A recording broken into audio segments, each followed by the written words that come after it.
কত করে কেজি? 750 টাকা। দেন তো ভাইয়া 3 কেজি দেন। বৃষ্টির দিন তেমন লোকজনও নাই, ভাইয়া 3 কেজি দেন। কিন্তু সিনার মাংস মানে মিক্স করে দিবেন, সিনার মাংসও দিবেন আবার ইয়ের মাংস দিবেন।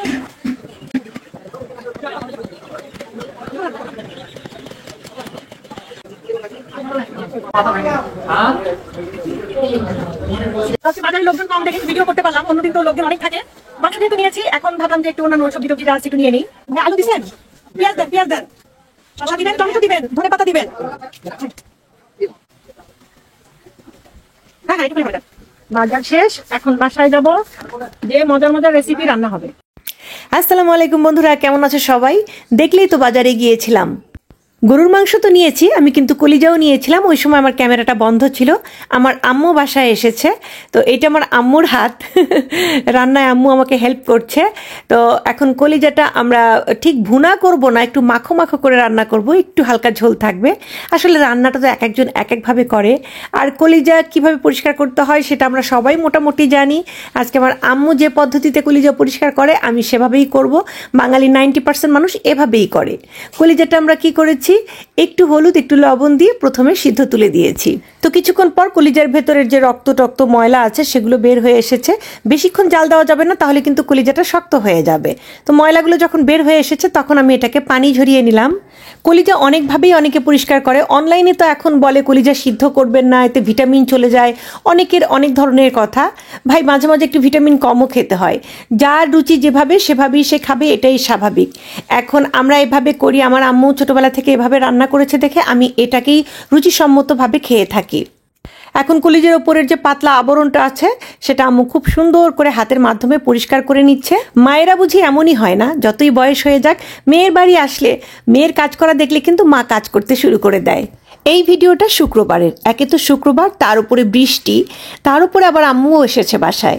কলিজা রান্নাটা আম্মু খেতে খুব পছন্দ করে, তো সেই জন্য ভাবলাম যে করে ফেলি।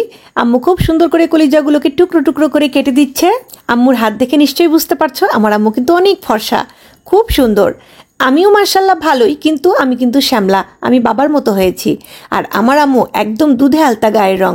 ছোটবেলা আমার আম্মু যদি আমাকে নিয়ে কোথাও বেড়াতে যেত, অনেকেই বলতো, আচ্ছা আপনার মেয়েটা কার মতো হয়েছে দেখতে, আপনি এত ফর্সা, আপনার মেয়ে এত শ্যামলা কেন?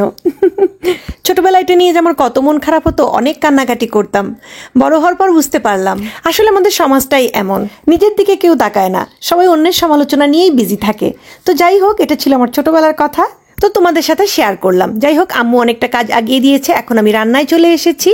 এইখানে হচ্ছে আমি আগে গরুর মাংস রান্না করে নিব, সব কিছু মাখিয়ে বসিয়ে দিব। খিচুড়িটা পরে রান্না করব, এক পাশে গরুর মাংস রান্না করব, আর এক পাশে আমি কলিজাটা রান্না করব। এখন এখানে সব ধরনের মশলা দিয়ে দিচ্ছি।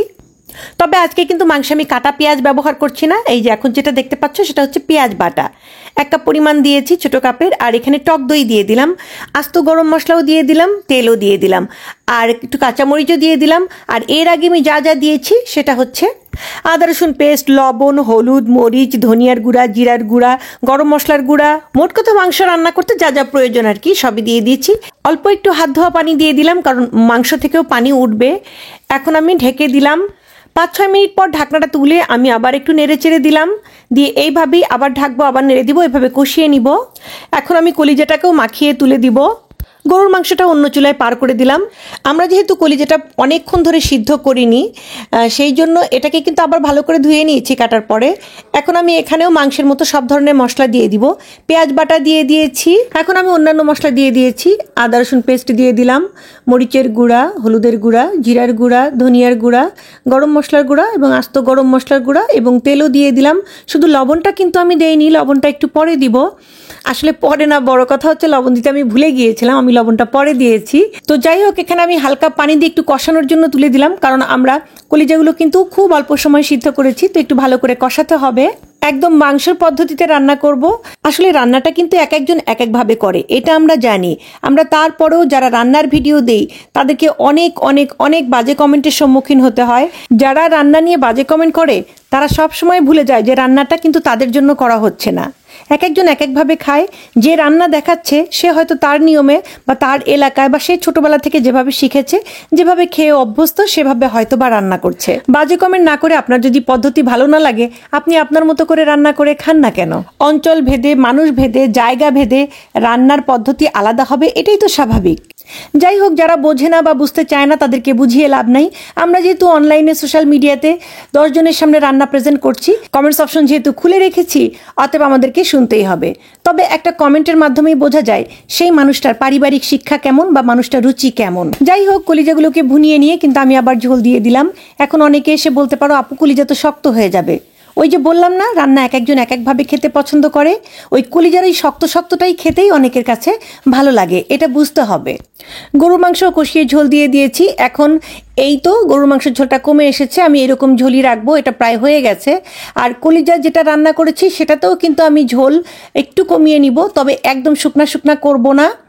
এই যে দেখো, এর চেয়ে হালকা আর একটু কমাবো, আমাদের এরকমই পছন্দ। একদম শুকনা শুকনা যাদের পছন্দ তারা ঝোলটা কমিয়ে নিতে পারো, কোনো প্রবলেম নাই। আমি যেভাবেই রান্না করি না কেন, ভুল তোমরা ধরবাই। রান্না একটা শিল্প, শিল্প, শিল্প বলতে বলতে আমি মনে করো এই অনলাইনে অর্ধেক জীবন পার করে দিলাম, তারপরেও মানুষ বোঝে না। সবাই মনে করে সে যেভাবে রান্না করে সেইভাবেই রান্না করতে হবে। তখন এসে মানুষ উল্টাপাল্টা কমেন্টস করে। তো কমেন্টস করতে থাকো, তোমরা কমেন্টস করলে আমাদেরই লাভ, আমাদেরই ভিডিও ভাইরাল হবে। তো বন্ধুরা, রান্না কিন্তু শেষ। খিচুড়িও রান্না করে ফেলেছি, সেটা আজকে আর আমি দেখালাম না, কারণ খিচুড়ি রান্নার ভিডিও আমার অনেক আছে। ভিডিওটা এমনি অনেক বড় হয়ে যাচ্ছে, আজকে একটু শেয়ার করলাম। বৃষ্টির দিনে একটু রান্না করেছি, এই রান্নাগুলোর ভিডিও কিন্তু আমার চ্যানেলে আছে। তো আমি দেখো এখানে সালাদ কেটে নিয়েছি, আর এই যে খিচুড়ি খুবই সুন্দর হয়েছে, একটু মাখো মাখো টাইপের হয়েছে, একটু পরে আরেকটু ঝরঝরে হয়ে যাবে। তবে একদম ঝরঝরে খিচুড়ি আমার বাসায় সেরকম পছন্দ করে না। এইরকম একটু মাখো মাখো থাকলে পরবর্তীতে যখন ঝরঝরে হয় খেতে ভালো লাগে, আর বেশি ঝরঝরে হলে কিন্তু শক্ত হয়ে যায়। আর এই যে কলিজা ভুনা দেখো বেড়ে নিয়েছি, একদম কিন্তু ঝোল অতটা নাই, হালকা ঝোল আছে নিচে, মানে মাখো মাখো আর কি। এভাবেই খেতে আম্মু পছন্দ করে, আমার আম্মু যেভাবে পছন্দ করে আজকে আমি সেভাবেই রান্না করেছি। তো বন্ধুরা, আমরা জানি সারা বাংলাদেশে মোটামুটি বৃষ্টি হচ্ছে এবং সবাই খিচুড়ি খাচ্ছে, যাই খাচ্ছে তার কিন্তু সোশ্যাল মিডিয়াতে ভিডিও আপলোড করছে। তা আমরা যারা রান্নার ভিডিও দিই তারা কেন বাদ থাকবো? আমরা তো যে কোনো অবস্থাতেই যাই রান্না করি না কেন সেটা তো ভিডিও করে পোস্ট করি। আর এই রান্নাটা আমি যেদিন করেছিলাম তার তো টুকরো টুকরো ভিডিও আমি শর্ট ভিডিওতে দিয়েই দিয়েছি। আমার টিকটক আইডিতেও কিন্তু এই ধরনের ভিডিও তোমরা পেয়ে গেছো। মূল ভিডিওটা আমি দেইনি, কারণ এটা হচ্ছে আমার লং ভিডিও হিসেবে আমি পোস্ট করব তাই। তো এই যে দেখো বন্ধুরা, রান্না হয়ে গেছে, সবাইকে বেড়ে দিচ্ছি। সবাই আগে কলিজা ভুনা দিয়ে খাবে, তারপরে হয়তো মাংস নেবে।